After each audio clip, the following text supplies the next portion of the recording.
Here Round we go. two. Round two. Hey guys, I'm Ryan. Hello, I'm Leah. And this is round two for us of this video. We just recorded a really awesome video.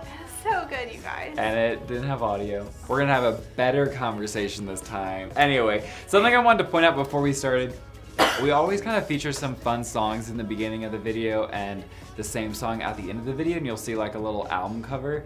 That's because we love music. We love finding new music and sharing it with our friends and stuff. So definitely check out who's playing on this video, Tame and Paula. Oh yes. Yeah, just check every week just to see what we're playing. Yeah, a lot of fun. So how was your weekend? Well, it was delightful. Yeah. I went on a hike and jumped off a cliff. Very at the end of cool. this hike. You need to show Instagram. Right Oh, here. yes. Right here. Yeah, You're jumping off the here. cliff. Jumping off the cliff. So it was delightful. How was Very your cool. weekend? It was really good. We stayed up very late, 4 a.m. to watch Mother Teresa's canonization. The next morning, it was terrible, but Yeah. it was Canonization amazing. hangover. Absolutely, yeah. So that's actually what I thought we could talk about today, Cool. Mother Teresa, because she's a huge part of my life. I know you love her too. Yeah, she's great. I was pre-gaming the canonization with Nice. like every movie that's ever come out with her. So good.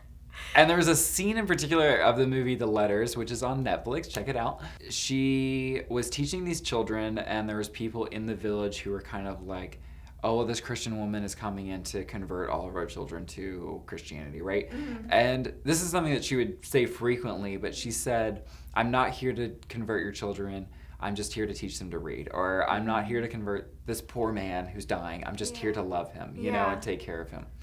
And that just really stood out to me as like a really awesome and kind of controversial method of evangelizing those who don't share the same faith that we do, you know. And she's this really great saint in the church, but at many times she would say, I'm not here to baptize all of your people, you know. And that's I just think really crazy. I think that says a lot about her trust in God, that she doesn't come in with this agenda.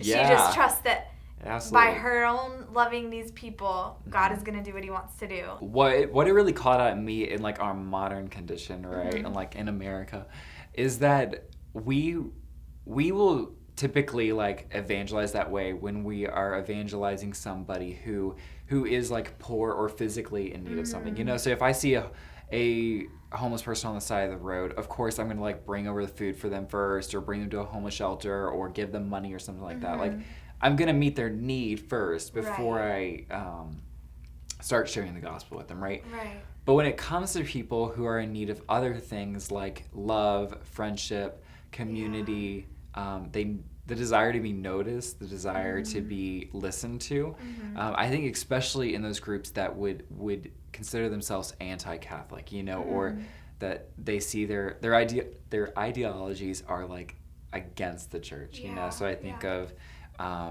just pro-choice groups, LGBT groups, typically, like, we don't tend to evangelize them in that method, you know, or even just sharing ourselves with them in that way. That we're so quick to get to the truth of what we believe, to preach at them before we handle or even assess, like, maybe this person just really needs someone to listen to them, or they need a friend. And are we content with leaving them at that, you know, like she did?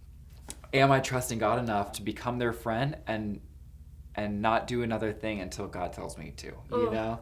Like, that's so good. I don't think so. Yeah. I don't think we typically are comfortable with that, because we agree. want to see it all the way through. Right. You know what I mean? I think a huge part of that too is like adjusting the attitude of like otherness. Just because you're not a practicing Catholic, it doesn't mean you're another. Yeah. Only by grace have we been able to partake of the sacraments, and that is not anything we can like claim as like our own or any exactly. Yeah. We need to shift the way that we see people who we don't see at church, or we don't we know don't go to church or whatever, because they are not others. They are on the same journey, the same pilgrimage to heaven that we're on. We need to like band together and literally just be friends with these people. That temptation to approach those kinds of relationships with an agenda is so real. It needs to go. It needs to not exist. That agenda needs to go away. that's what the gospel boils down to, is just loving Yeah.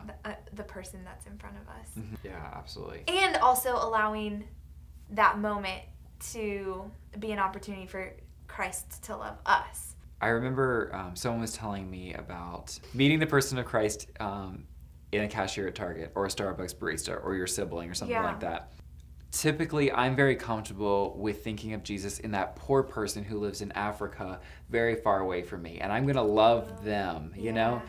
But the reality is that they're not in front of me. Right. You know, and they don't exist in my world right here. Yeah. That Target employee does, and Jesus is in that Target employee. And if I fail to recognize him in that Target employee, then at the end, at my judgment, he could easily say to me, I never met you. Jesus doesn't exist in the hypothetical person. We don't need to shove the gospel down people's throats when we trust that Jesus is going to evangelize people. He wants to save people. That it's not just me that wants people to be saved, but he wants it more than I do. Yeah, you know? absolutely. Yeah.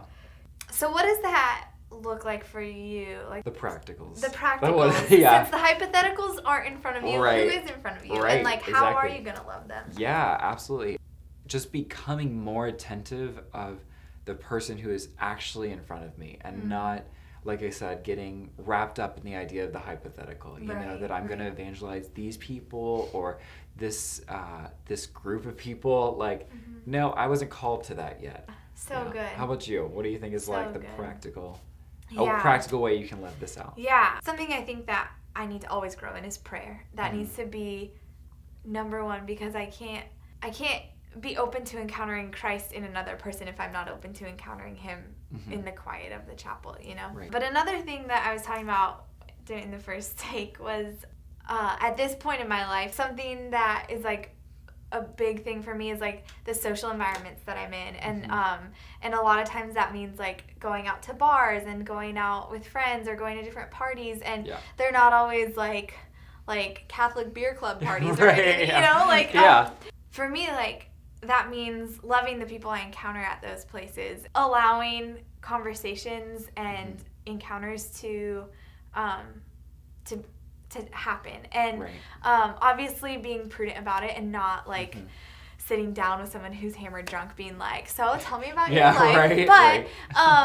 Like the girls, like I'll be in line with at the bathroom. Are you having a good night? Like, how are things going? And it doesn't need to be more than that. All it needs to be about is encountering another person, and another person that Christ laid down everything for, and that Christ has trusted you with, like, you know, like in every moment, like to some extent, God is like trusting you to love the people that are in front of you, whether that is the soccer mom at the park or like the wasted girl in the bathroom at Whiskey Row. You don't need to carry a cross up and down the street where the bars are, or you don't need to wear like a Jesus t-shirt to the club to like prove that you're a holy person or anything like that. Literally all it is being open to relationship with another human being, and like trusting that, like, even if you only talk like about Drake lyrics to someone, that conversation, like, leave it at that, and God will do what he wants with it. We have to trust that, like, he can use that. He can, and he will. Who are we to say that God won't? God can use Drake. He can use already is in my life. Oh my gosh, That's crazy. So I'm going to share with you, there was something I mentioned a little earlier, Mother Teresa's humility list. I don't know where it came from. I'll share it on our Twitter, but I'll just read a couple of them. There's like 15 points that she would try to like keep in check in her life, right? But one of them that really stood out to me was the first was to speak as little as possible about yourself. I love talking about myself. I know, me too. We have a vlog. I love this one. Give in discussions even when you're right. So just these like really, check out our Twitter and check out the rest of the list, because they're like calling me out. They're calling me out. Mother Teresa did not see herself the way that we see her, as this really great saint who did everything right and just was this perfect model of discipleship. She saw herself as someone who needed to keep her mouth shut more times than not, to not publicize herself, and just to stay humble and rooted. And I'm challenging myself to that, challenging you to that, like just to I don't know. I think that I would love to see a church.